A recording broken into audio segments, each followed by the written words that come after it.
Possible three-pronged health risk. State leaders warning that multiple viruses posing a risk this holiday season. The steps they are recommending you take keep you and your family safe. Hi everybody and welcome to Empire State Weekly. I'm Ryan Peterson here in Albany. We're following that health news this week as state leaders update the current risk posed by COVID-19, the flu, and RSV. State officials confirming first flu fatality this year, a pediatric flu case is the result there. Flu cases across the state are spiking more compared to prior years, and those cases happening sooner. Cases of RSV, a respiratory virus that typically impacts kids, also raising its head a lot sooner than usual this year. It's all according to state health officials. Both of those coming as New York is still seeing the spread of COVID-19. Governor Hochul now warning New Yorkers against becoming complacent when it comes to all of this. Complacency is our enemy. That is my biggest fear, that people are so desensitized and feeling that, well, it is the norm. Yes, it has become our norm, but it does not have to be the norm that everybody gets sick. That's what we're trying to fight against. Many of these things can be done at home when the disease is mild or in consultation with a pediatrician, using over-the-counter fever medications like Tylenol and ibuprofen at the correct doses, working on your asthma controller medications if prescribed. We're joined by Dr. Eugene Heslin, the first Deputy Commissioner and Chief Medical Officer with the New York State Department of Health. Dr. Heslin, thanks so much for giving us some time today. Thanks for allowing me to be here. Happy to assist and answer questions. So let's talk about this as we head into the winter months here. The big phrase that's been thrown out about there is triple-demic or tridemic, however you want to go about phrasing it. And we're talking flu, we're talking COVID, and we're talking RSV. And that's where I want to start. And that, for a lot of parents out there, is something they're sort of familiar with, but we're seeing this big, influx of it this year. And is it because a lot of kids, a lot of people aren't wearing the masks anymore, and we're seeing some of the COVID restrictions get hauled back, that this has risen so much? Well, RSV's been around for a long time. This Right. is not a new illness. And so, you have to think about it from that perspective, right? We know that for a couple years there wasn't a lot of RSV around because of some of the restrictions and public health initiatives that were in place. So, we think a lot of children that were not previously ill with this. So we have a larger cadre of an available pool of people that actually potentially could have this illness. And it's happening earlier than it has before, similar with what's happening with influenza. So, we have had peaks and troughs of RSV in the past. It's a common illness. We see it, under 6 months old, we worry about it more, particularly in people that are immunocompromised or premature. But in fact, most people do quite well with it in the older children age group. What are the symptoms, what are the signs to look out for that should be most concerning when it comes to RSV? With any respiratory illness, it's somewhat similar, right? It's, increased respiratory rate, increased lethargy, difficulty with breathing. For little kids, if you start seeing their chest moving funny or retractions, those are things that we worry about. We ask people to contact their pediatricians. I'm a primary care doc by training, and we always ask our patients, please call us. We are interested. That's why we went into medicine. Please call us. We want to take care of you. When you're sick, we need to take care of you. Now, we're seeing, too, unfortunately, right now, hospitals still dealing with some staffing shortages. We're seeing these ERs get overrun with patients. So some of the things you just said are the things that people should start to consider, maybe getting their child or whoever to see somebody actually right away, and that's that increased rate of breathing is one of them, from what I understand? Mm-hmm. Yeah, so seeing your doctor is a good thing to do. When your child is very sick, you will go to the ER, but we know that with RSV, we seem to have peaked and leveled off. About a week ago was seemingly our highest ER visits. We seem to see that down by about 30%. across New York State. Now, some regions are still running a little bit hotter, but in fact, many of the regions are starting to see RSV go down. So we're hopeful that we may have seen RSV turn the corner. And we're also seeing flu season begin, cases showing up a lot sooner than they typically do as well. How important is it for folks and older people and children to be getting that flu vaccine? It's absolutely critical. So let's put some numbers behind that. Flu is about a month ahead of where it normally is. We're principally seeing influenza A. That's about 95% of what we're seeing. This year's flu shot seems to be working for influenza A. So it's not too late to get that shot. We had a 64% increase in positive cases from last week to this week. So we reported last week about 27,000 positives of the 100 or so thousand that we tested, and this week it's about 44,000. Now, what we're seeing is with that, the unimmunized and also the older population, an increase in admissions for influenza. So both pediatrics and older are at risk. We definitely want them to be immunized. It does work. It seems to be a good vaccine this year. And of course, we're also dealing with COVID as well. And as we have now learned after nearly 3 years now, we know that is something we have to live with going forward. And there's a lot of concern from a lot of people out there. Do I get the COVID vaccine? Do I get the boosters? Do I get the flu shot on top of it? And is it safe to be loading our bodies up with these multiple shots here? So, immunizations have been around for a long time. And I believe that they are safe. I think we've proven that they are safe. Does that mean that nobody has a complication? No, it does mean that some people do. But at the end of the day, it is a safe immunization. You can have both at the same time. We have the bivalent vaccine, and from 5 and above, those are people that currently are indicated. I think we'll probably see that indication for the under 5 shortly from Pfizer. So I believe in vaccination. I think it's made a difference in how we all live. So can you get both at the same time? Yes. Did my daughter get both at the same time? Mm-hmm. She's 7. Right. Okay. I believe in it. When the vaccine became available, the day it became available, the next day she got the shot. Last question. We'll bring a little levity to this situation here. And I said at the beginning, we'll get your professional opinion here. Tripledemic or tridemic? Which have you been using most? I say tridemic because it's shorter. For brevity's sake, right? Thank you. I can agree with that too. All right, Dr. Dr. Heslin, thank you so much for your time. We really appreciate your insight on all of this.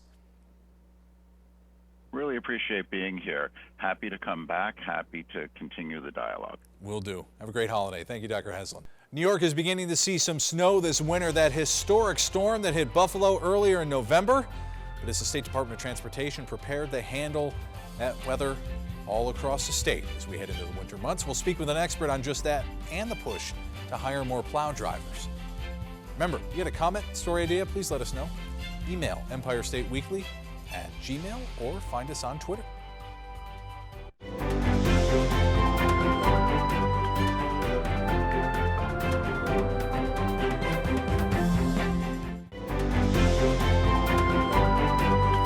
Welcome back to Empire State Weekly. I'm Ryan Peterson here in Albany. With winter weather already impacting some parts of the state, that historic storm walloping Buffalo back on November 18th, the New York State DOT is looking to fill current gap in their employment numbers.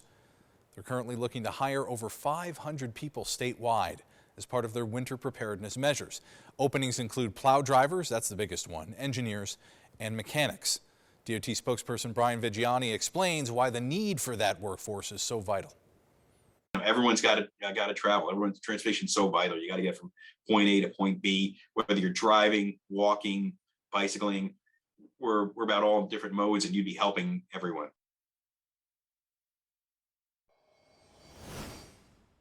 We're pleased to be joined right now by Sam Zhao, Assistant Commissioner of Operations and Asset Management with New York's Department of Transportation, share a bit more about their hiring process and their preps as we head into the winter months. Sam, thanks so much for joining us. Thank you.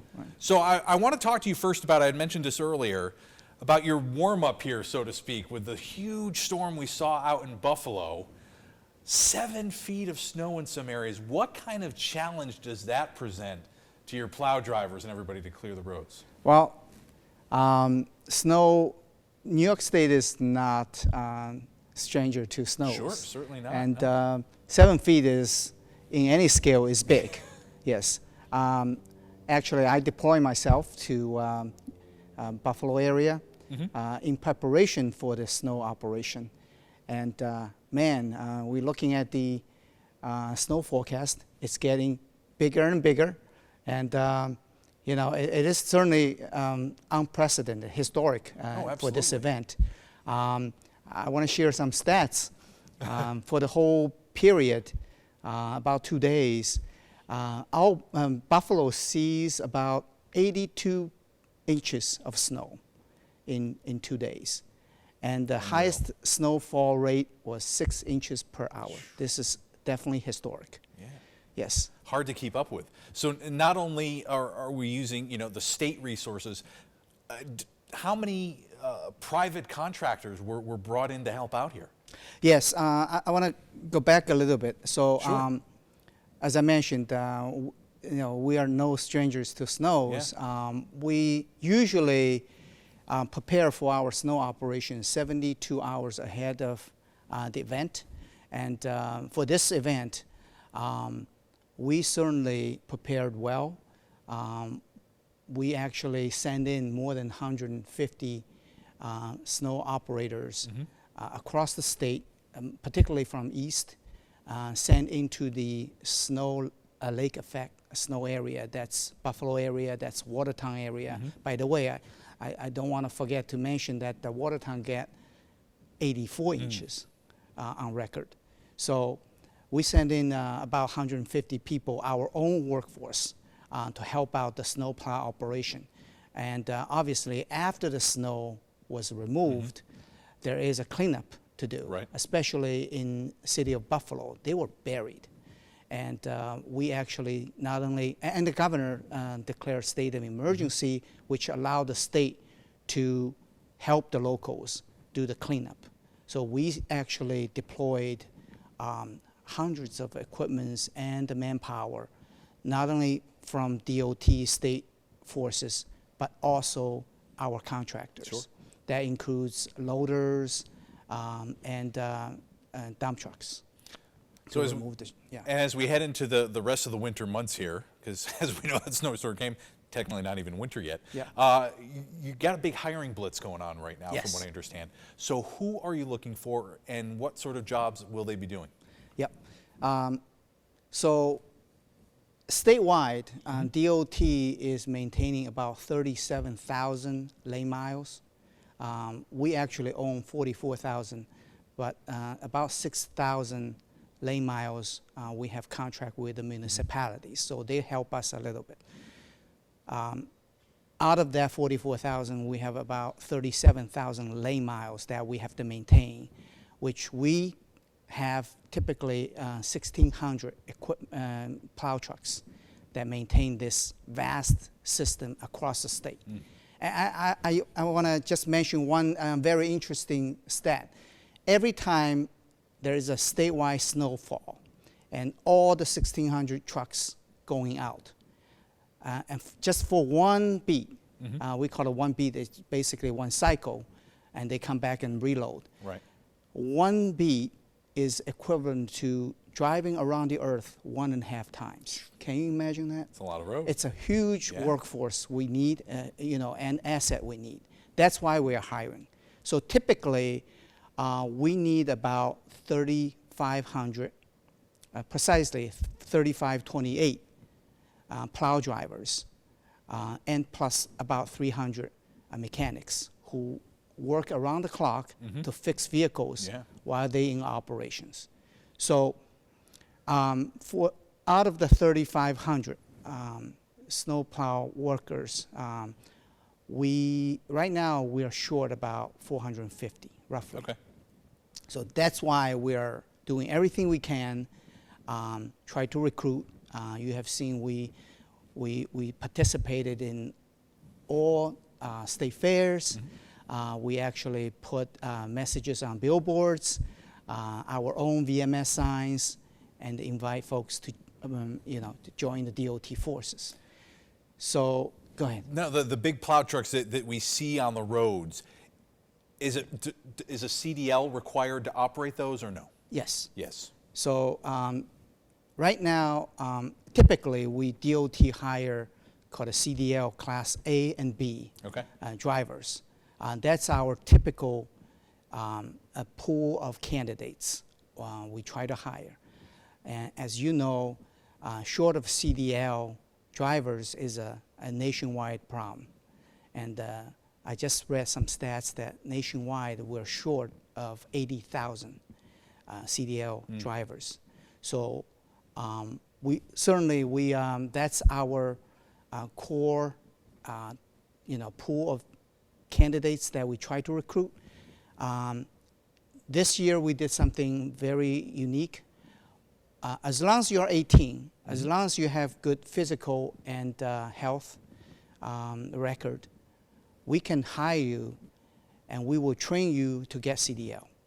And that's a huge benefit for folks who's interested in the logistic industry. And DOT is investing a lot of resources to do so. And obviously you get some additional training to operate the actual plow truck itself. Absolutely. Before you're out on the road. So, for a typical, even a CDL drivers, it's not that you come in, we will automatically put you behind the wheel. There is a very rigorous training and certification process that we, after you go through all these training and certifications, we will put you behind the seat. People are interested, where can they go to find out more about getting hired here? Yes, absolutely. We are always hiring, and if anybody who is interested, they can get on the ny.gov/DOT jobs.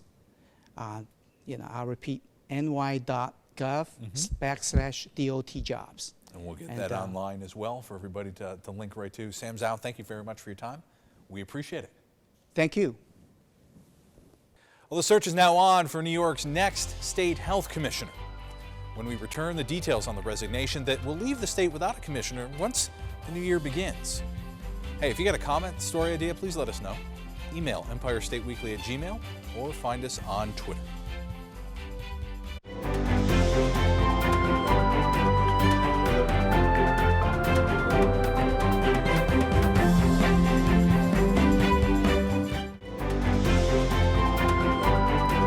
Welcome back to Empire State Weekly here in Albany. I'm Ryan Peterson. The search has started for a new state health commissioner, Dr. Mary Bassett announcing that she will be stepping down. According to the governor, new commissioner will not be named by January 1st. That's when Dr. Bassett's resignation officially takes effect. Dr. Bassett has served as commissioner for a little over a year. Multiple officials, including the outgoing commissioner, believe the process of finding a new health commissioner will be vitally important, of course. I think it's appropriate that the incoming commissioner have a full 4-year run. We're going to conduct an extensive search. These are big shoes to fill. And we're going to make sure that we find the best person to manage this. And I feel confident that our team will be able to manage through the next few months, given that we had our first 4 months last year without even a commissioner at the time, and Dr. Bassett stepped in and was a lifeline for us. We need to have a health commissioner who takes seriously the concerns of all New Yorkers and is not somebody in a position who thinks it's a politically expedient job, but somebody who really focuses on healthcare outcomes and working with every citizen of our state. New York Attorney General Letitia James addressing the sexual harassment allegations against a top aide for the first time. AG James says her office put Ibrahim Khan under restrictions within 24 hours after the initial allegations surfaced and asked an independent law firm to conduct an investigation within 72 hours. She says she's confident in the integrity of that investigation. The The allegations against Khan came from multiple people and were brought to the AG's attention through a third party and date back to over a year ago. All right, stick around. We'll be back with a look at the week ahead in just a moment. Remember, if you get a comment, story idea, let us know. Email EmpireStateWeekly@gmail.com or find us on Twitter.